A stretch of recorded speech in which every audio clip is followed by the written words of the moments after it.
Depuis le début de ma conversion, nous dit frère Baxing, je savais que la Bible est la parole de Dieu. Mais j'ai dû la lire au moins une centaine de fois avant de commencer à voir sa signification profonde. Je voudrais partager avec vous ce que Dieu m'a montré. Nous lisons dans Luc 1, 34-35, Marie dit à l'ange, comment cela se fera-t-il, puisque je ne connais point d'homme. L'ange lui répondit, le Saint-Esprit viendra sur toi et la puissance du Très-Haut te couvrira de son ombre. C'est pourquoi le Saint-Enfant qui naîtra de toi sera appelé Fils de Dieu. C'est la première grande œuvre du Seigneur Jésus-Christ. Il fut conçu par le Saint-Esprit et non pas par l'activité humaine. De même, nous aussi nous sommes nés de nouveau par le Saint-Esprit et non par la sagesse ou l'intelligence humaine.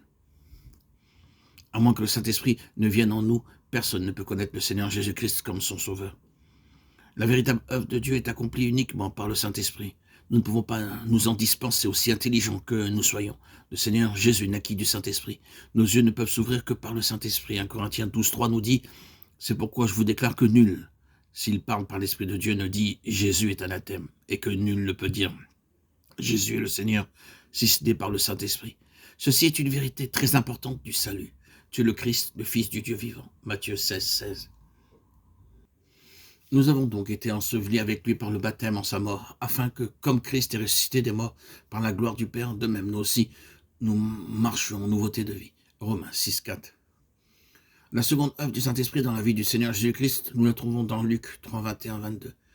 Tout le peuple se faisant baptiser, Jésus fut aussi baptisé, et pendant qu'il priait, le ciel s'ouvrit, et le Saint-Esprit descendit sur lui, sous une forme corporelle, comme une colombe, et une voix fit entendre du ciel ces paroles. Tu es mon fils bien-aimé, en toi j'ai mis toute mon affection. Avant que le Seigneur ne commençât son ministère public, il fut rempli du Saint-Esprit. Voyez aussi Luc 4, 1. Jésus rempli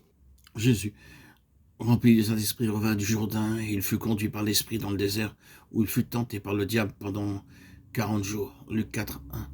Le baptême du Seigneur était une préfiguration de sa mort, son ensevelissement et sa résurrection. Le Seigneur montrait de manière simple que si nous désirons sa plénitude, il faut nous identifier dans sa mort, son ensevelissement et sa résurrection, et ensuite nous avons la plénitude. Troisièmement, dans Actes 10, 38, nous lisons, vous savez comment Dieu a oint du Saint-Esprit et de force Jésus de Nazareth qui allait de lieu en lieu faisant du bien et guérissant tous ceux qui étaient sous l'empire du diable, car Dieu était avec lui.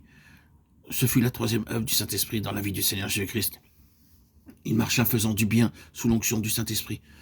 En d'autres termes, il n'accomplit jamais un seul miracle de lui-même, de son propre choix.